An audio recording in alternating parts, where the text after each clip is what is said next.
Hello दोस्तों, आपका स्वागत है आपके अपनी YouTube channel NCERT mathematics class में। और मैं हूं विनोद सिंह। आज मैं कक्षा 9 का अध्याय 1 उदाहरण 3 बताने वाला हूं। जो क्वेश्चन है, संख्या रेखा पर √2 का स्थान निर्धारण कीजिए। √2 समझते हैं ना, 1 से बड़ा होगा। √2 का मान यही है, संख्या रेखा। ये क्या है? संख्या रेखा है। संख्या रेखा, ये संख्या रेखा हुआ। ये अनंत तक इधर जाएगा, ये अनंत तक इधर जाएगा। 0 से यानी कि पॉजिटिव इंटीजर्स और नेगेटिव इंटीजर्स को हम शामिल करेंगे सभी को, तो उसी को हम संख्या रेखा कहते हैं। तो √2 इसमें √2 का मान निर्धारित करना है। तो √2 कहाँ आएगा? जैसे 1 यहाँ है, 2 यहाँ है, 3 यहाँ है, तो √2 भी कहीं आएगा। तो √2 का देखिए, पहले √2 का मान कितना होता है? 1.414, अनंत तक होता है। एक अपरिमेय संख्या है √2। तो 1.4 है, तो 1.5 से थोड़ा कम है। 1.5 का मतलब 1 और 2 के बीच में 1.5 आएगा, यानी कि 1.5 हुआ। 1.5 का मतलब 1.5 हुआ, 1 और 2 के बीच में आता है। उससे भी थोड़ा कम है 1.4। तो मान लीजिए 1 2 है, ये बीच में आएगा 1.5। तो इससे थोड़ा इधर आएगा 1.414। √2 का मान लगभग में इधर आएगा।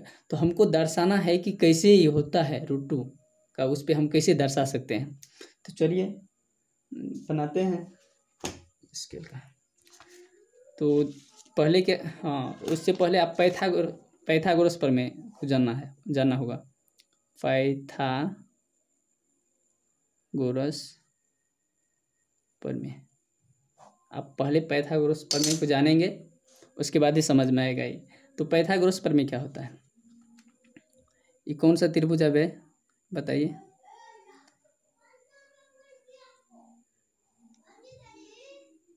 जिसका एक कोण 90 डिग्री हो।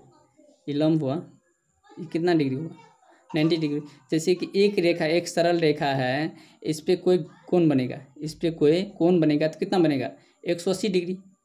एक सरल रेखा पर 180 डिग्री का कोण बनता है, यानी कि कुल मिला के 180 डिग्री का कोण में, माना कि 45 डिग्री बन गया, तो इधर कितना बन जाएगा? 180 - 45 कर दीजिए, कितना होगा? 5 7 135 डिग्री बनेगा। तो उसी तरह यदि इसमें हम सीधा लंब डालेंगे तो 90 डिग्री होगा, 90 डिग्री होगा। तो यही है ना, एक सरल रेखा पे 180 डिग्री का कोण बनता है। और 90 जिस त्रिभुज में एक कोण 90 डिग्री हो, समकोण त्रिभुज होता है। तो पाइथागोरस प्रमेय का, तो इस त्रिभुज का मान लेते हैं, ए है, बी है, सी है।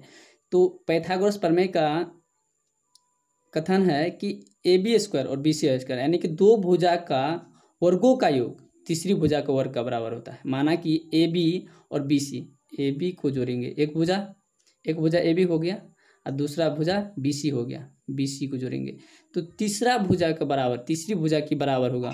तो तीसरी भुजा कौन है? AC है, तो AC का बराबर होगा। यही है पाइथागोरस प्रमेय, यही है, यही साबित करने के लिए होता है। 10th में आप लोग जाएंगे तो साबित करने के लिए होता है।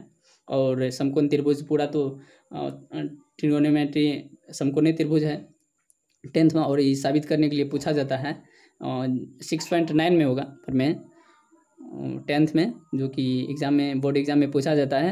हर एक बार लगभग में पूछा जाता है, कोनो सीटिंग में पूछा जाता है।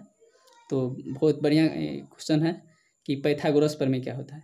तो यही है कि दो भुजा का वर्गों का योग तीसरी भुजा के वर्ग के योग के बराबर होता है। तो चलिए इसको हम 1 मान लेते हैं। पहले √2 कैसे बनेगा ये पहले समझिए। √2 कैसे बनेगा? 1 का स्क्वायर, यदि हम 1 का स्क्वायर पे रूट चढ़ा देंगे तो √2 बन जाएगा। जैसे कि इसका स्क्वायर और इसका स्क्वायर चढ़ाएंगे, यदि दोनों का स्क्वायर करेंगे और उस पर रूट चढ़ा देंगे तो हो जाएगा। तो 1 का स्क्वायर 1, फिर 1 का स्क्वायर 1, इस पर रूट है तो √2 हो गया ना। जैसे √3 है, √3 कैसे हुआ? √2 का स्क्वायर प्लस 1 का स्क्वायर, √3, √2 का स्क्वायर 2 और 1 का स्क्वायर 1, रूट अंदर, तो रूट अंदर 3। जैसे √5 करना है, √5 कैसे होगा? इसमें 2 का स्क्वायर ले सकते हैं, 1 का स्क्वायर ले सकते हैं, √5 हो जाएगा। या इसको और कुछ ले सकते हैं, √3 का स्क्वायर ले सकते हैं रूट 2 का स्क्वायर भी लिख सकते हैं, तो रूट 5 हो जाएगा। तो चलिए रूट 2 कैसे होगा, 1 का स्क्वायर 1 का स्क्वायर, यानी कि इसका मान 1 ले लेते हैं, इसका मान भी 1 ले लेते हैं, तो ये रूट 2 हो जाएगा। देखिए ए बी कितना है, 1 है, 1 का स्क्वायर प्लस बी सी है 1, 1 का स्क्वायर बराबर ए सी कितना है, ए सी को तो निकालना है, ए सी बराबर ए सी, तो कितना हो जाएगा 1 + 1 2 हो जाएगा, 1 का स्क्वायर 1 प्लस 1 का स्क्वायर 1, तो 1 1 2 हो जाएगा ए सी स्क्वायर। अब देखिए ए सी को हम सिर्फ रखेंगे, ये स्क्वायर है, इसको बराबर की सेट लाएंगे तो रूट में आएगा, रूट 2 ए सी बराबर कितना हो गया, इसी को कर्ण कहते हैं, इसको क्या कहते हैं, इसको कर्ण कहते हैं, इसको लंब कहते हैं, इसको आधार कहते हैं। बेस परपेंडिकुलर और हाइपोटेन्यूज कर्ण होता है, तो यानी कि लंब का स्क्वायर जो आधार का स्क्वायर कर्ण स्क्वायर होगा, सूत्र है पाइथागोरस प्रमेय का, पाइथागोरस प्रमेय है, लंब का स्क्वायर और आधार का स्क्वायर को हम जोड़ेंगे तो कर्ण स्क्वायर, यानी दो छोटी भुजा को जो वर्गों का योग तीसरी भुजा के वर्ग के योग के बराबर होता है, ये पाइथागोरस प्रमेय। तो इसी को हमको लागू करना है इस पे, बस इस समझ गए कैसे होता है। तो चलिए देखिए यहाँ से यहाँ ये 0 है 1 है, 1 सेंटीमीटर मान लेते हैं, है तो ज़्यादा पर मान लेते हैं 1 सेंटीमीटर है, आप लोग के दिखाने के लिए हम 12 लिए हैं, 1 सेंटीमीटर से ज़्यादा हैं, और इस पे लंब भी हम 1 सेंटीमीटर का लेंगे, कितना लेंगे 1 सेंटीमीटर का, बिल्कुल बेसिक से समझिए, समझने का काम है।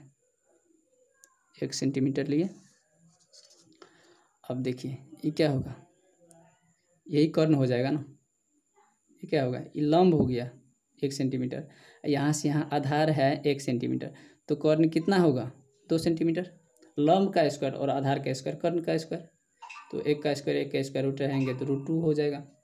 तो यही रूट 2 हमको इस संख्या रेखा पर दर्शाना है, संख्या रेखा तो ये है, ये नहीं ना है, इस पे हम दर्शा दिए या इस पे दर्शा दिए तो वो नहीं ना हुआ, हमको दर्शाना है इस पे, इस संख्या रेखा पे रूट 2 कहाँ आएगा, तो बता दिए 1 और 2 के बीच में आएगा रूट 2 का वैल्यू कितना होता है 1.414 अनंत तक होता है, तो मान लीजिए 1.4 मतलब 1.5 से थोड़ा पहले आएगा, माना 1.5 यहाँ आएगा तो 1.4 यहाँ आएगा। तो चलिए इसको आप केंद्र मान लीजिए, ये O है, इसको A मान लेते हैं, इसको B मान लेते हैं, ये O A और B, तो O को हम क्या करेंगे केंद्र मान लेंगे, केंद्र मान के चाप खींचना है। अब देखिए ये O है तो चाप लेंगे, ठीक है, देखिए ये चाप लेंगे, तो चाप लेंगे तो वृत्त नहीं बनाना है, सिर्फ हमको इतना काटना है, तो इसको हम त्रिज्या मानेंगे तबे ना होगा, ये क्या होगा ओ बी त्रिज्या, ओ को केंद्र मानेंगे, ओ को केंद्र मानेंगे, ओ बी को त्रिज्या, त्रिज्या समझते हैं, जैसे वृत्त है, वृत्त है, यहाँ से ये पूरा क्या होगा यहाँ से यहाँ त्रिज्या हो गया, यहाँ से यहाँ व्यास हो गया, ये पूरा को व्यास कहते हैं, व्यास के आधे जो होता है त्रिज्या होता है, तो यहाँ से यहाँ त्रिज्या हो गया ना, जैसे कि हम यहाँ लिए, यहाँ से हम घुमाएंगे, जैसे चलिए यहाँ से दिखाते हैं, इसको हम चाप लिए, इसको हम घुमाते हैं तो यहाँ से ये क्या हो जाएगा, ये जो यहाँ से यहाँ यहाँ क्या होगा त्रिज्या होगा, और यहाँ से यहाँ व्यास होगा, तो इसी को हम क्या करेंगे त्रिज्या मान लेंगे, त्रिज्या हो गया ना, इसको हम त्रिज्या मान लिया, जहाँ कटेगा ना तो रूट 2 आएगा, उसका वैल्यू आप समझ रहे हैं ना, ये जहाँ कटेगा, मान लीजिए यहाँ कटा, इसको हम ओ बी को क्या किया त्रिज्या मान लिया, ओ को केंद्र माने, ओ बी को त्रिज्या माने, और संख्या रेखा पर जहाँ कटेगा ये वैल्यू जो होगा यहाँ ये रूट 2 होगा, कितना होगा रूट 2 होगा, ये 1 हुआ, यहाँ 1.1 होगा, 1.2 होगा, डैश 1.9 होगा, 2 होगा, ये बीच में आएगा 1.4, लगभग में 1.4 से भी थोड़ा ज़्यादा है, 1.414 होता है, तो 1.4 से भी थोड़ा ज़्यादा है, तो रूट 2 उसका वैल्यू है, तो इसी को दर्शाना होता है, इसी को दर्शाएंगे, तो आप समझ गए, तो रचना में लिख लीजिए, रचना में वीडियो लंबा हो जाएगा, इसलिए हम बोल देते हैं। रचना में OB से ओ से यानी कि ए तक 1 मीटर यानी 1 सेंटीमीटर का संख्या रेखा लेना है, और वहाँ से ऊपर भी एक सेंटीमीटर का संख्या रेखा लेना है। और O से B को हम क्या करेंगे, एक त्रिज्या मानेंगे, O को केंद्र मानेंगे, OB की त्रिज्या मानेंगे और चाप काटेंगे। चाप से जहाँ कटेगा वही √2 हो जाएगा। तो बस इतना ही था इसमें। तो अगले वीडियो के लिए आप लोग चैनल को सब्सक्राइब कीजिए, लाइक कीजिए, अच्छा लगता है तो अब अगले वीडियो में मिलेंगे। तो आप सब्सक्राइब कर लेंगे तो नोटिफिकेशन आपके पास पहुंच जाएगा। और 10th और 9th का पूरा वीडियो इस पर अपलोड होगा अभी, और बाद में 8 का भी देंगे। तो अभी 9th और 10th का जब तक में एग्ज़ाम होगा तब तक में हम सभी वीडियो को इस पर अपलोड करेंगे। ऑब्जेक्टिव सहित सभी ऑब्जेक्टिव बताएंगे, जो भी एग्ज़ाम में पूछा जाता है, क्वेश्चन बैंक में है और जो गेस्ट पेपर में होगा, सभी ऑब्जेक्टिव को बिल्कुल सॉल्यूशन करके हम इस पे डालेंगे। तो चलिए।